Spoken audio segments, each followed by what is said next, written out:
Motor car nut here. Today we're going to be replacing the rear brake pads on a BMW X3. This happens to be a 2013 model, but other models are similar. This has the electronic brake motor right here. This plastic piece. You may take off your wheel and want to do your brakes to see that. You go, oh, or worse, you can, cause a little damage. But I'm here to explain things to you like usually in my videos and do it the simple and best way. All right, normally you do this with a scan tool, but I assume you guys don't have a scan tool. And if you have a scan tool, well, you do it that way. But this is for the people who don't have the scan tool. All right, we're going to do it. It's the same result, just a little bit longer. But you don't need no $5,000, $6,000 scan tool to do this. All right, first thing you're going to do is take off the electric connector here. You just put a little screwdriver in there and just slide the electrical connector out there. Over here, you have 13 millimeter and 13 millimeter, the one right here.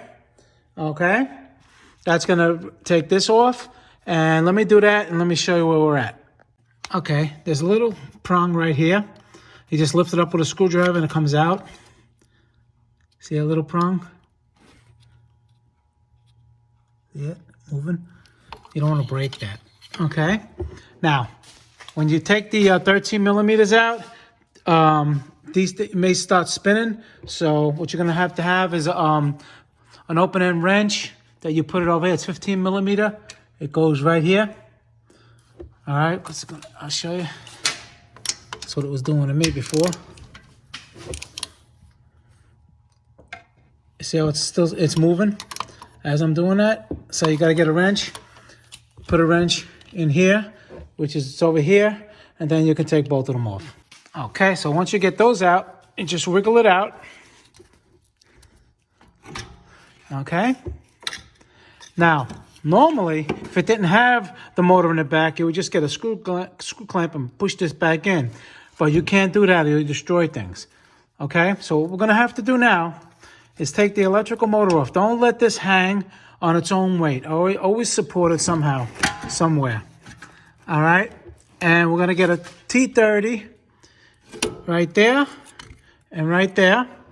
We're going to take those off, and the motor separates from the caliper. There's a little O-ring in there, so you just got to be careful, and you just diligently, wiggle it up until it's out, and then we'll show you what it looks like from there. And again, don't let this fall. If anything, you just let it lean on something. All right, don't let it lean on its own weight. That's not good. Okay, so here's your brake pads. I mean, these brake pads, they're not bad. They're fine. They were actually just replaced. I'm doing other things to this car to take that off. I have to, in there. The CV joint bolt is all rotted. There's no way to get the CV joint out, so I have to take the whole knuckle off. But that's another video. All right, so let me show you what that electrical motor looks like. And once you get those bolts off, like I said, you just pry it up a little bit and it should come right out because there's just basically O-rings there. And this is your motor. Okay. And now what we're going to do, this I believe is it's called a triple square. It's not really a star. It's about the size of a 45 T40 that you can put in this side over here. And what we're going to do is we're going to turn it. All right, we're going to turn it clockwise. All right, and I'll show you how to do that. And then you take your T45, you put it in here, okay, and you turn it clockwise. Counterclockwise, I'm sorry. Counterclockwise.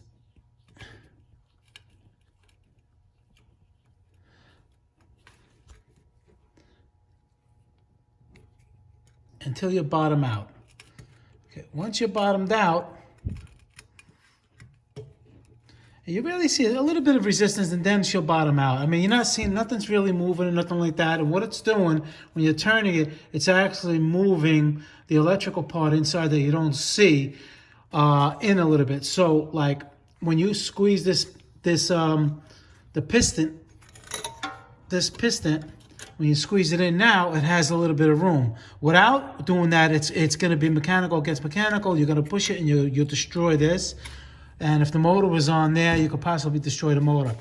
So, like I said, that's how you do it.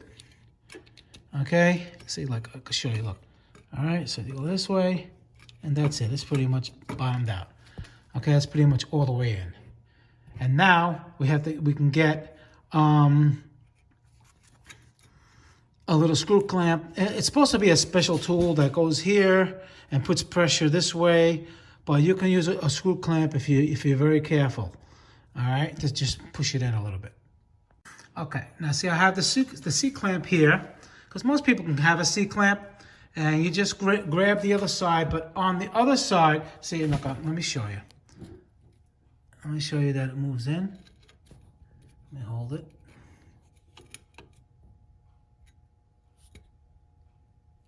You see it moving in? It's going all the way in. Now what we do when we do that, we put the C-clamp, but you do not put the C-clamp on top of the screw. You put it on the side. You see this? Don't put it on top of here, all right? Because this pushes out, and what you'll do, you'll destroy it, you'll ruin it. Just keep it on the side. You see over here? Keep it on this side. Let me take it off and show you what I'm talking about. You can grab it right here. It doesn't, not that much pressure to push this back in once you release it. But don't put the screw clamp over here. Put it on the side, on this side over here, on the flat part here, not in the middle, because you'll destroy it. Okay? And that's pretty much all the way in. And what I'm saying that they have a tool that it's a flat piece of metal here, and it has a screw here. So when you're screwing in the middle, the pressure stays here. In other words, it's like this, all right? And then there's a plate here, and you screw it in, and it pushes this in while you using this as pressure. But, you know, if you don't have that tool, like I said, you could just use a screw clamp like I just did on the edges, here and here, and you squeeze it back in. Okay, so now that's ready. That's ready to reassemble the electrical motor. And you got to make sure when you reassemble the electrical motor that it's, you know, when you put it down. Here, I'll show you. Hold on.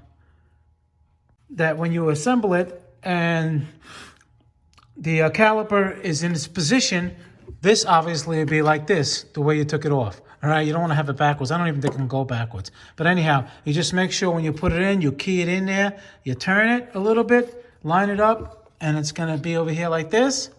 I'll show you what that looks like.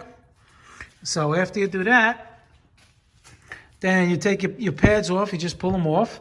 All right, you have your little sliders here. If you have new ones, you put new ones on. Don't put no grease. All right, just make sure there's no rust, clean it, but it's good to have new sliders. If not, you could wire brush them and use the old ones, top and bottom.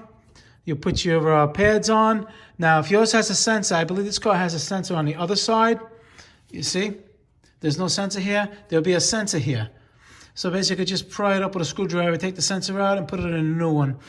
All right, that's not a big deal. And what that sensor does, it's a little plastic thing. And it rides on this side. So when the brake pads get really low, that sensor, the plastic wears away, and then the wires ground. They ground to the rotor, and that puts the light on. Or in this, with the computer in this car, I'll tell you a whole bunch of things about that.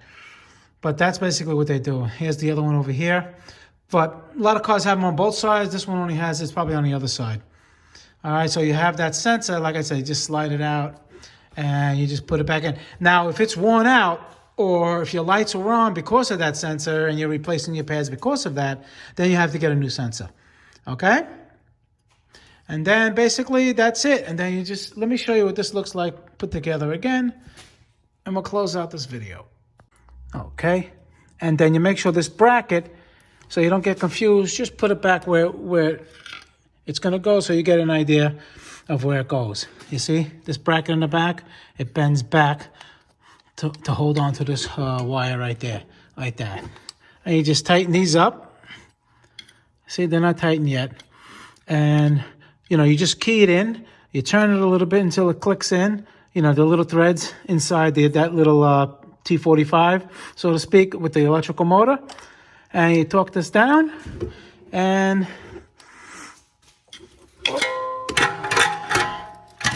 keep that up there for a minute. You put your new pads, make sure everything is new. These sliders, you want to make sure these are sliding in and out, nice and smooth. All right. If they're not, take them out. Take the boot out, clean them all out. Put a new grease for brakes in there. You know, nice lubricant, because these have to slide. These don't slide. They're going to heat your brakes up and warp your rotor. Okay, a simple thing like that. Sometimes these things, people put them on, these are frozen, they don't even realize it. And then the brakes, you hit the brakes, they start pulling, and a whole bunch of bad things. All right? And that's it. You just put the caliper back. I'm not going to put it like I said because I'm doing other work, but that's how you do it. All right, guys, see you next video. Bye.